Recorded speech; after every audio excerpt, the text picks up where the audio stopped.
가는 이유는 그곳에 울고 있었던 내가 있어서. 햇볕이 따갑고 그늘도 없는 낮에 나는 기다렸단다. 내가 내게 오기를.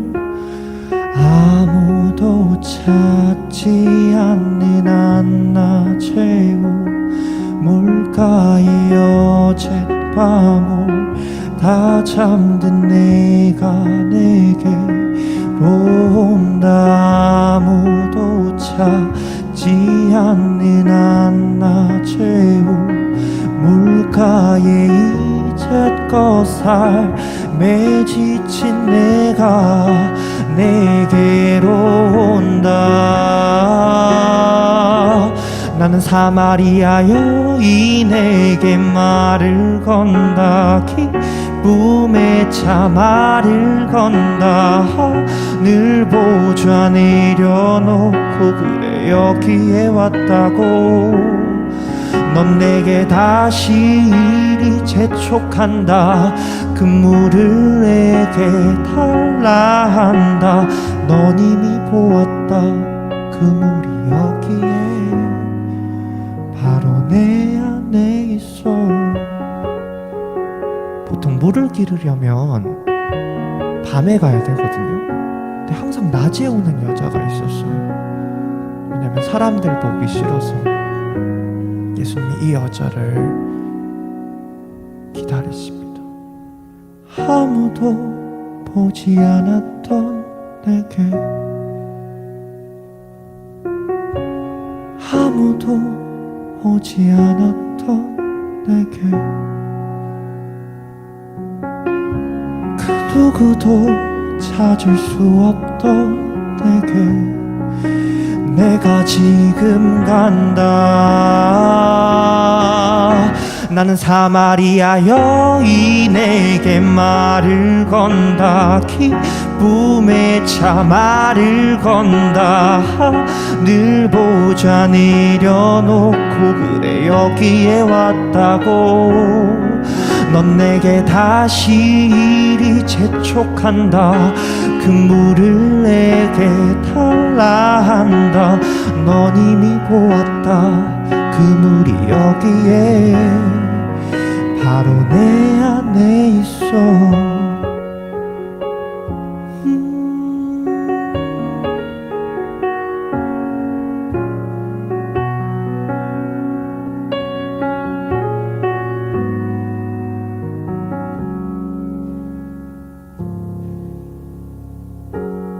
내가 사마리아에 가는 이유는 그곳에 울고 있었던 내가 있어서.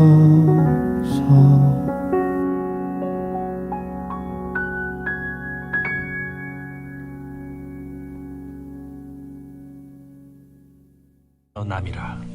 아버지께 참되게 예배하는 자들은 영과 진리로 예배할 때가 오나니 곧 이때라. 아버지께서는 자기에게 이렇게 예배하는 자들을 찾으시느니라. 하나님은 영이시니 예배하는 자가 영과 진리로 예배할지니라. 사랑하는 성도 여러분, 지난 사흘 동안 하나님 은혜 가운데서 승리하시는 삶을 사셨습니까? 오늘 밤에는 수가성 여인의 믿음의 성장이라는 제목으로 은혜를 나누기를 원합니다. 예수님 시대 이스라엘 땅 제일 북쪽에는 갈릴리가 있었고, 중간에는 사마리아가, 남쪽에는 유다 지역이 자리 잡고 있었습니다. 북쪽 갈릴리에서 남쪽 유다 지역으로 가는데 사마리아 땅을 통과하면 사흘밖에 걸리지 않지만, 유대인들은 사마리아 땅을 밟지 않고 요르단강을 건너 2배나 되는 먼 길을 돌아다녔습니다. 당시 유대인들은 사마리아 사람들과 접촉하거나 대화하는 것이 금지되어 있었기 때문입니다. 하지만 우리가 이방인 지역이라고 알고 있는 사마리아 지역도 본래는 유다인들 땅이었습니다. 사마리아 사람들도 이스라엘 중부 팔레스틴 지방에 살았던 이스라엘 민족의 한 분파였습니다. 어쩌다 유다인들과 사마리아인들은 그토록 적대시하게 되었을까요? 원래는 통일왕국이었던 이스라엘은 솔로몬 왕 이후에 북이스라엘 왕국과 남유다 왕국으로 분열됩니다. 사마리아는 북이스라엘 왕국의 수도였으며 오늘날 북이스라엘을 부르는 통칭이기도 합니다. 사마리아는 지정학적으로 중요한 교통요지였으며 주변 평지보다 100m 정도 솟아오른 해발 430m에 있는 천혜의 요새 도시였습니다. 아모스 6장 4절에서 6절을 참조해보면 또 왕궁을 상하로 꾸미고 값비싼 향유를 마음껏 쓸 정도로 경제적 번영을 누리기도 했습니다. 이러한 사마리아가 기원전 8세기 아수르에게 점령당합니다. 아수르는 타민족 정복 정책으로 정복한 민족의 씨를 말려버리는 정책을 사용했는데 그 방법으로 타민족과의 혼인, 즉 혼종 정책을 사용했습니다. 북이스라엘 왕국을 정복한 아수르는 북이스라엘 유다인들 일부를 자기들이 정복한 타 지역으로 강제 이주시키고 타 정복지 민족들을 북이스라엘로 이주시켜서 서로 혼인하게 만들었습니다. 그래서 북이스라엘 왕국에서는 순수한 혈통 유다인들은 자치를 감추고 예수님 시대에는 이방인이라 일컬어지던 혼혈민족 사마리아인들이 그 자리를 차지하게 된 것입니다. 순수한 혈통을 지닌 유다인들은 남쪽 유다 왕국 후손들 뿐이었습니다. 이 유다인들은 사마리아 사람들을 약속받은 땅을 공유하는 자신들 민족으로서 더 이상 받아들이지 않았습니다. 순수한 혈통을 보존하지 못한 사마리아인들을 심지어는 요한복음 4장에서 개같은 놈이라고 부르며 멸시하고 천대했습니다. 사마리아 사람들 역시 아수르 임금의 보호를 받으며 나라를 유지한 유다 왕국 유다인들이 자신들을 이방인처럼 대하자 원한을 품었고 결국은 유다인과 사마리아인들은 원수지간처럼 지내게 된 것입니다. 예수님 당시까지 사마리아인과 유대인들은 각기 다른 장소에서 예배를 드렸습니다. 유대인들은 예루살렘에서 예배를 드렸고 사마리아인들은 이 산이라 지칭한 그리심산에서 예배를 드려왔습니다. 그러면서 각자 자신들의 예배가 참된 예배라고 주장했습니다. 이런 맥락에서 사마리아 여인은 어느 곳에서 드리는 예배가 진짜 예배인지를 예수님께 물었던 것입니다. 예수님은 21절에서 이 산에서도 말고 예루살렘에서도 말고 너희가 아버지께 예배할 때가 올 것이다 라고 대답하셨습니다. 예배의 장소가 중요한 게 아니라는 뜻입니다. 예배에서 정말 중요한 것은 이 산도 아니고 예루살렘도 아니고 그 어떤 화려한 성전도 아니라 그 어떤 곳에서든 영과 진리로 하나님께 예배하는 것이 가장 중요하다는 뜻입니다. 하나님보다 예배 장소나 예배의 도구가 중요한 것이 아닙니다. 어디서든 개인이나 집단이 정성을 다해 하나님께 예배 드리는 것이 예배의 본질이라는 것입니다. 24절의 영과 진리로를 개역성경에서는 신령과 진정으로 번역했는데 본래의 의미가 잘 드러나지는 않습니다.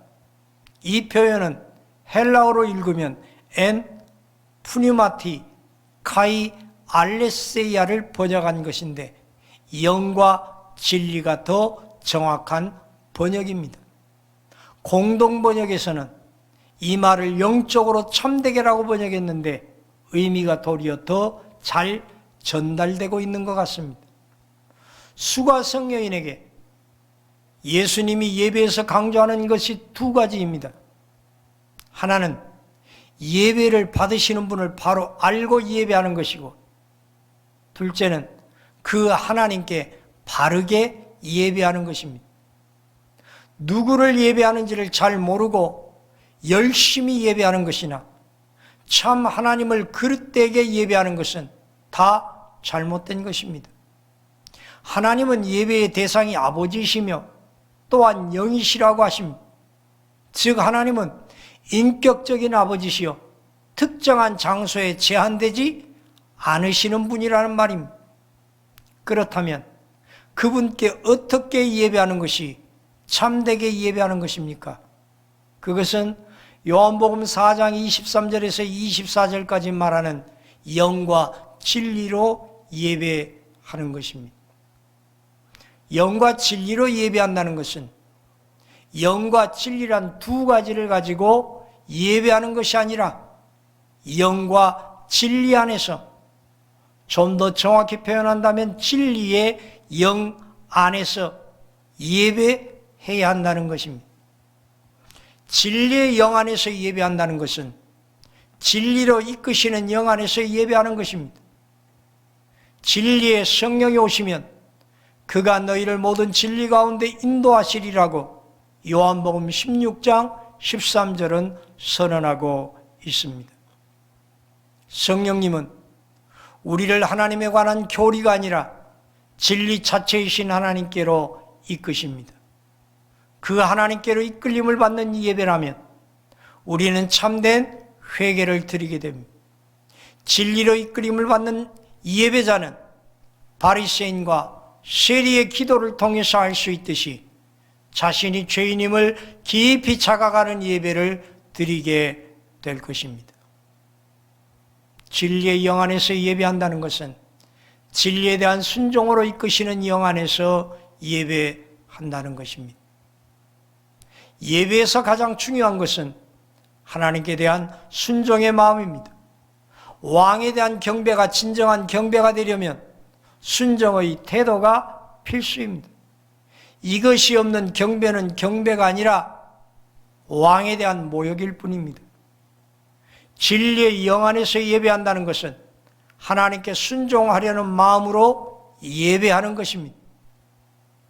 예수님은 요한복음 4장 23절에서 아버지께서는 자기에게 이렇게 예배하는 자들을 찾으시느니라 라고 가르치셨습니다. 우리는 매주 매 시간마다 예배를 드립니다. 지금도 예배를 드리고 있습니다. 어떻게 예배를 드려야 할까요? 회개하는 예배, 순종하는 예배를 하나님께 드려야 할 것입니다. 그래서 하나님이 찾으시는 참된 예배자가 될 수 있어야 할 것입니다. 요한복음 4장에 기록된 예수님과 사마리아 여인의 대화에서 특이한 점이 한 가지 있습니다. 그것은 예수님과의 대화 중에 사마리아 여인의 믿음이 성장한다는 것입니다. 예수님을 믿고 말씀을 듣게 되면 자연스럽게 나타나는 결과가 믿음의 성장입니다. 정체가 아니라 놀라운 믿음의 성장이 있음을 우리는 이 여인을 통하여서 발견할 수 있습니다. 사마리아인이 예수님과의 대화에서 특별히 예수님을 부르는 호칭에 변화해서 그의 신앙의 성장과 성숙을 찾아보게 됩니다. 사마리아 여인이 예수님을 부르는 호칭의 첫 번째 사용한 단어는 당신이었습니다. 9절에 당신은 유대인으로서 어찌하여 사마리아 여자인 나에게 물을 달라 하나이까. 이 여인에게 예수님은 유대인의 한 남자에 불과했습니다. 여인이 예수님을 부른 두 번째 호칭은 주여였습니다. 여기서 주여라는 말은 구원론적인 의미가 아니라 사회적인 존경의 의미로 부른 말이었습니다. 예수님에 대한 인식이 변화된 것입니다. 여인은 자신의 지나온 삶의 여정을 아시는 주님을 19절에 선지자라고 부릅니다. 그래서 선지자는 세 번째 여인이 주님을 부르는 호칭이었습니다. 마지막 호칭은 네 번째로 그리스도입니다. 참된 예배가 무엇인지 깨달은 여인은 물동이를 버려두고 동네로 들어가서 사람들에게 예수님을 그리스도라고 소개합니다. 주목할 것은 이 사마리아 여인만이 아니라 그 수가성의 사마리아 사람들도 믿음의 성장이 있었다는 것입니다. 예수님을 청하여 이틀 동안 함께한 저들은 말씀을 통하여 믿는 자가 많아지고 예수님께서 참으로 세상의 구세주이신 줄을 알고 고백하게 되었습니다. 요한복음 4장 42절은 그 여자에게 말하되 이제 우리가 믿는 것은 내 말로 인함이 아니니 이는 우리가 친히 듣고 그가 참으로 세상의 구주신 줄을 알미라 하였더라 라고 기록하고 있습니다. 그들의 믿음은 기적과 이적을 보고 믿는 믿음이 아니라 예수를 만나 말씀을 듣고 믿는 믿음이었습니다. 자신들이 정통이라고 잡아둔 유대인들도 기적에 이끌려 다니며 믿음의 고백에 이르지 못하였는데 아무런 기적도 보지 못한 사마리아 사람들이 말씀을 듣고 예수 그리스도가 참으로 세상의 구주이심을 깨달아 알고 고백하는 것은 놀라운 일입니다. 그 중심에는 사마리아의 수가성 여인이 있었습니다. 사랑하는 성도 여러분, 여러분이 먼저 하나님을 경험하고 확신에 찬 전도자들이 되기를 소원합니다. 먼저 영이신 하나님께 영적인 예배를 드리고 응답받는 주인공들이 되시기를 주의 이름으로 축원합니다. 살아계신 하나님 아버지, 우리의 신앙이 성장하기를 원합니다. 우리의 신앙이 성숙하기를 원합니다. 우리의 신앙이 변화되기를 원합니다. 하나님, 우리를 들어서 주시옵소서. 그리고 나가서 전하는 자들이 되게 하여 주시옵소서. 예수님의 이름으로 축복하며 기도합나이다.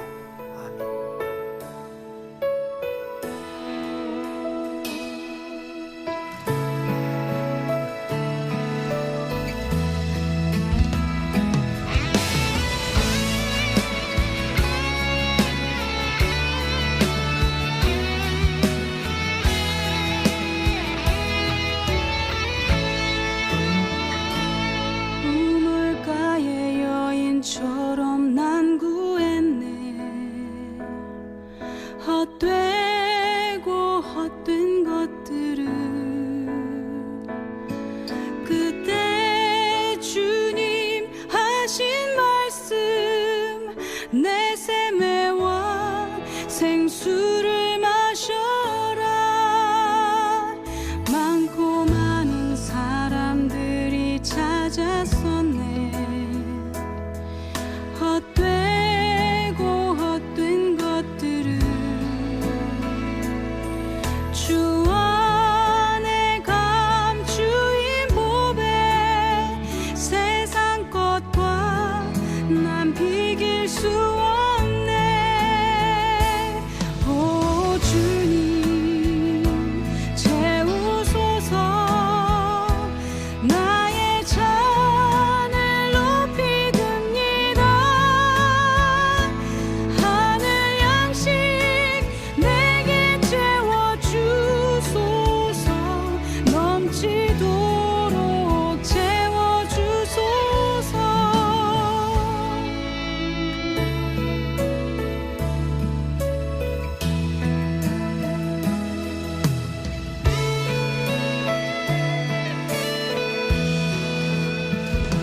내 친구여 거기서 돌아오라.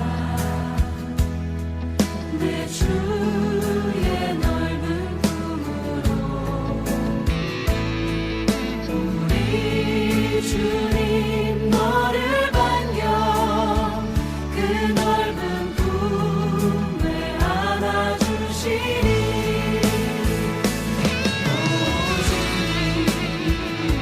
채우소서. 나의 잔을 높이 듭니다. 하늘 양식 내게 채워주소서. 넘치도록 채워주소서. 오 주님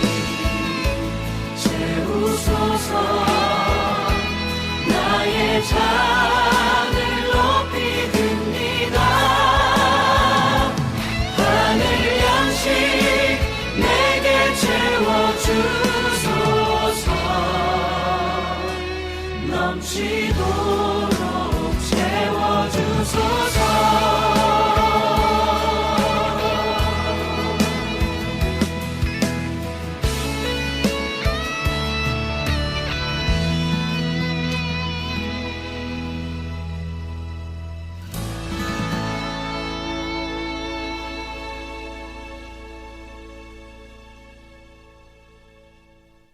이제는 우리 주 예수 그리스도 연애와 아버지 하나님의 무한하신 사랑과 성령의 통하심이 사랑하는 성도들 머리 위에와 저들의 가정 위에 손대고 하는 일 위에 그리고 특별히 내 조국 대한민국 위에 지금부터 영원까지 함께 계시기를 축원하옵나이다. 생명의 말씀으로 나를 채우